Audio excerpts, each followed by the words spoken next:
msakazo Ntokozo FM eyona inamba esinikeza yona. Uhlelo umlaleli wathi you guys I don't know ukuthi nibafiki nenza ngani. Futhi nje you always like uthi nina you always have a spirit. Nenza kanjani lokho? Yazini because sisuke sizonke izinto zenzeke. Ungene esitudio uhlanganise nomlaleli. Yebo emsakazo Ntokozo FM 1.2 the time is exactly 20 minutes past 5 o'clock. Kumhla 14 September 2020 Monday. But already on air right now usekhona uDr. Ngobese ezosinikeza ke izinto ezigrand ezinandi ezirelevant. Sikubingelela Dokotela emsakazo Ntokozo FM. Ngiyabingelela kubasakazi, ngiyabingelela ukuthi abasakazi basemandleni. Ngiyabingelela abasakazi, ngiyabingelela nakubalaleli abasilalele namhlanje ukuthi uNkulunkulu sibe nabo ke sikwazi ukuthi sikhulume ngalokho uNkulunkulu azosisiza ngakho. Hayi Dokotela, mina ke ngibonge ngikuncome nje udala. Njalo vela ngena ngayo Dokotela. Uhlezi semoyeni owodwa ngoDokotela. Wathi noma babona abasakazi beli uthake ake sinqobe ukuthi namhlanje basemfuthweni. Hayi basemandleni. Hayi sibonga uDokotela abantu abaphile emsakazweni Ntokozo FM namhlanje Dokotela siyazi ukuthi abantu banenkinga njalo njalo abanye bebesondele ngapha e-station bethu bazosondela bazokubona njalo njalo kodwa ke akusenzekalanga asinankinga nalokho asikhali ngoba umsebenzi muhle uDokotela uyangena endaweni eziningi ezahlukene kakhulukazi ke lapha angakwazi ukuthi abathole bona abantu ukuthi baye ku Facebook wakhe uDr. Ngobese ukuze bezobona usuke ekephi na kanjani enzani so ngokungafiki kwakhe la hayi ngoba usuke uthi awuthandi kodwa ingoba ubona isasa salomsebenzi labantu bebaningi ngithi ngixolisele ngaphambi ukuthi nje uzichazele ngiyabonga ukuthi ube umlomo wami ngoba phela okunye kuyenze umuntu abe isikhulumi kodwa angakwazi ukuchaza kahle ngizwa ngathi uchaza impela kufanele ukuthi ube umchasisi wezinto. Ngiyabonga Dokotela yayitheke leyo ndaba leyo mangibheka lapha namhlanje itopic esinayo izoba itopic engicabanga ukuthi ibaluleke kakhulu ngokubona izinto emalokishini lapha esihlala kuona imizi yobaba nomkhulu bethu ngoba esikhathini samanje abantu abasenawo amakhaya kumbe lapha abasuka khona kusuke kuyindawo lezi esingayifanisa njengokuthi indawo esemakhaya ezinoronda okunendawo lapho kanye indlu ekuthiwa siyayihloniphe abadala le lapha sekunezindlu njengamanje uthola kuthiwa emsamo ilapho mama nobaba bahlangane khona bambathe bobabili benze inkonzo leyabo kodwa mase kuphinda futhi sekushiswa lamadlozi sehlonishwa bese bawahlonipha bona ngokusho baphinde bashise kuleyo ndawo leyo abazoyibiza ngokuthi semsamo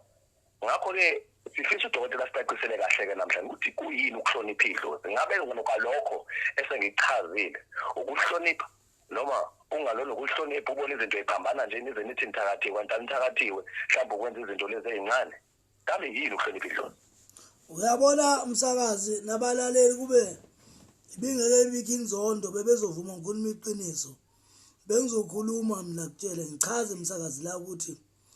uyabazi ubunuku obenziwa umuntu uma ngabe hlezi kwakhe nje ukuthi kucasula kangakanani uwe nje uphila nje wena uwedwa uthi uma ubuka umuntu nje nihlezi bese umbone enza ubunuku bento ubona lento ubunuku bathi kufika isigaba esithi awuthandi kumtshela ezwe emadlebeni kungathi ungathula kodwa ubuyizwe inhliziyo yakho ukuthi yabona ubekela ngami lo muntu ngabe usehambile la ngoba ngendlela enza ngayo wenza ubunuku. Ake sibuyele kule nto okhuluma ngayo ngokumsakazi. Uyazi idlozi kufana noma umuntu eyisikhonzi sikaNkuluNkulu masikhuluma ngokuthi uNkulunkulu ngubani. Yabona uma umuntu ehlonipha abantu abadala abaleleyo siyazi msakazi nabalaleli ukuthi emakhaya isihlala kuwo asinazi indawo engagcina zenze sibe norondo nendawo lezi eziphumile eceleni ngoba into eyidala ukuthi abantu bakuqala bakwazi ukuthi umuntu abe nendlu lapha omunye abe nendlu lapha noma beganene kube ukuthi ubaba unendlu yakhe lapha umama unendlala kuyo nezingane kunezindlu zabantu abazana kulenza kwakungesikhona ukuthi kwakungabantu abangazi abantu baqala bebemazi kakhulu uNkulunkulu ake sikhuluma iqiniso bebemhlonipha kakhulu uNkulunkulu ngoba bebeqala ukuhlonipha abantu abadala abaphila nabo bebekholelwa kakhulu ekutheni uma usuke udaliwe uzelwe abantu abadala bangasekho noma uphila kulelo khaya kunabantu abakhona abasuke bekumele yini okudinga uyenze manje nabo abantu abadala sekufuna ukukhulume nabo noma sekufanele ukuthi uhlale ekhaya ugcina uvikelekile ungakawuthinti umuntu ngoba thina sazi ukuthi umuntu uma ngabe engazoteta esibhedlela eyothetela ekhaya kwakukhulunywa nabantu abezwa igcekeni kwakukhulunywa kwakungandile lokuthi kuzofika ungobese azolungisa ukuthi kwenziwa amakhandlela sekuzofakwa idalwa ongazazi ikhishwe yini ezinye idalwa ziyaphuma ekhaya ngalokho ukuthi khona la ekamerweni kuloleli kamero ke uzophinde kubekwe khona futhi la umsamo la ekamerweni la ubaba naku umbhedo wakhe lana nomama la futhi la naka futhi umsamo khona la asisho ukuthi sijezisa ukuthi abantu abanazi indawo kodwa ikhona into owedinga ukuthi nawe uyibone into ubunuku lobu nokuthi nje uyabedelela awukwazi ukulala nentombi yakho noma nonkosikazi wakho phambi kwababa wakhe ngisho kanjalo phambi kwababa wakho ngamanye amazwi umuntu mayisuke ezowenza ucansi erumini lathi usisa khona impepho ngamanye amazwi uqonda ukuthi ubaba wakhe akabuke lento ayenzaka angithi akasekho ubaba wakhe lona okuyena ubaba wakhe asuke ekhuluma naye mayilele emathuni noma evuka umuntu eshisa impepho akhulume naye uma ke uzothi uzoshisa impepho la ekamerweni olala kulo kuze kube ngcono ukuthi impepho uyishisele ekamerweni lapha abantwana abancane hayi nabasebethombile abancane kuthiwa ikamero labantwana if indawo ingekho awukwazi ukuthi uthathe impepho uyishisele endaweni olala kuyo lokho ubunuku ngiyazi ukuthi abantu bazongizonda ngoba khona ukuthi uyambonisa bese funa ukwakha inzondo akuzondela ukuthi uyamsiza kunabantu namhlanje okumosheka amakhaya ngesizathu esithi abantu abayihloniphi imsamo bona abashisa kuyimpepho singakakhulumi ngomelaphi ukuthi kusuka umelaphi ngobese ayobheka ukuthi lo msebenzi ozowenza oyibani ngabe uzohamba kahle ukuba khona kangobese uyakuguide hayi ukuthi uyakutshela ukuthi shona ukuthi ninabo bani eyokungeni mawukhuluma nabantu abadala kodwa ngomoya ukuthi ngempela nje obuwenza ayikhona into ethini intambuluko ethile uma ke umuntu kuzothi esekhaya bese enza umsamo khona la bese khona la futhi ngakuthatha amasebejabula nomagodi bayajabula khona la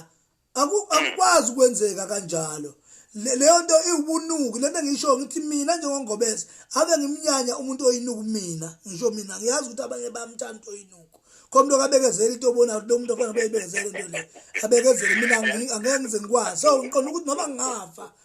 mina impingane zami oanele laba uma bengenza lezo zinto ngabuya nje ngivele kahle emini ngithi uyazi into enyenzayo angiyithandi so abantu ngokuthi abantu bahlonishwa amadlozi kuze kube over umuntu abone lokho evikelekile yikho kudala ukuthi ugcina ukuthi uma uyafika abantu bethola ukuthi amadlozi awasekho ekhaya ungakathakathi amadlozi akhishwa nje yilento encane oyenzayo kufana nokuthi la endini kushisa impepho wena usuzofika ume ngenyawo uyamemeza weba uyathetha uyathukenisa khona la endlini khona ngomthetho wesizulu kwakungavumelekile ukuthi umuntu amegcekene eshawote ngisho izigi zayengavumeleki ukuthi umuntu ahambe ngendlela enga-understandeki ukuthi uhamba kanjani uhamba kanje ngoba abaphansi bayezwa uma wenza into enzakho so kwakwezinto zenza ukuthunya ngathi ukuthi ukwedelela yikho kwakufuneka ngathi umuntu angaba yiledi nje akwazi ukuhamba kahle hayi umuntu odlwaduzelayo nje. Alright, dokotela ngiyazwakala ngempela and kusaqe inkosipela wayihlala khona phela esikhokhosini uthi dokotela ngisho ingane zakhe anele laba ngabuye emini alright dokotela right now sesihamba siye khona ke ngase indabeni sibonile ukuthi isikhathi sithe nje ukushaka kancane kodwa siyazi ukuthi sobuya futhi sizoqhubeka udokotela asitshele ukuthi utholakala lapha asitshele futhi nanokuthi uma ungahloniphi idlozi ubonakala kanjani nanokuthi wenzakala kanjani umthelela wokuthi ungahloniphi idlozi ukanjani nanokuthi futhi udokotela aphinde sazise imbiza njengoba kade kukhona nabanye abalali bentokozo FM abazwile ngembizo zahlukahlukene nanokuthi udokotela aphinde sitshele zona ukuthi yini oyithola kuyena nelindelekile ukuthi umoya kuyena angasa kusize ngayo mhlawumbe ezinye njengoba ehlezi chaza ukuthi ezinye zamanani aphansi abantu banqweni ukuthi mina nginayo imali udokotela futhi uyaphinda abe ney'nkonzo kanjalo nakanjalo so bene futhi simthole udokotela emva kwezindaba esisoba nazo manje dokotela emva kwey'ndaba nje siyaphinda futhi siyaqhubeka phezu kwalolu daba. Amen.